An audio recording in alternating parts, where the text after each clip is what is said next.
What if you could stare Kind of at a loss for words, to be honest. at your legacy? Get really emotional seeing this. It brings back a lot of memories. All those memories gathered together in a single moment and then frozen in time for everyone to see and study. At the end of the day, I think I'm really grateful that I have all these people that took this journey with me and put in the hard work to get these tattoos done and let me do it. For nearly 3 decades, I started tattooing in 1998, so almost 30 years now. Taki Kitamura has given his life to an art whose body of work is now part of an exhibition at the San Francisco Main Library called Living Tattoo Traditions, American Irezumi and Beyond. I gotta say, I never thought I'd be looking at my work and colleagues' works of mine in the San Francisco Public Library.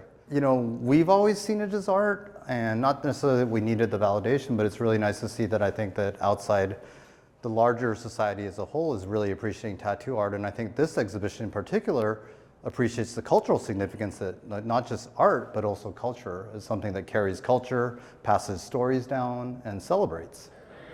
All right, everyone turn around, please. We were there last December for the exhibition photo shoot, Chest fire.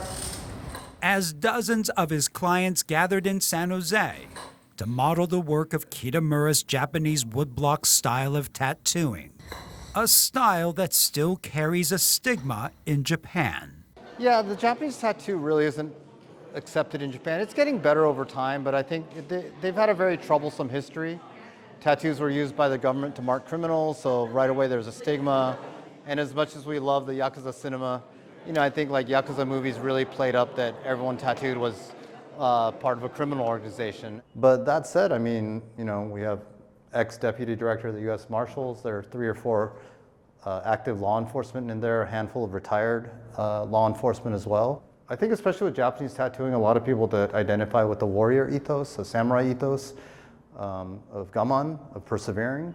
But it really applies to a lot of people. I think a lot of people gravitate toward this style. Allison Wyckoff, who works as the director of exhibitions for the library, says the photos not only tell Taki's story, but will take people on both a cultural and historic journey. I hope they come away with an understanding of tattooing as a way of storytelling, as a conduit of cultural heritage, and as the tattooed body as an archive and memory keeper. Those memories form between the artist and person who wears their art, and for fellow artist and Taki's wife, Molly.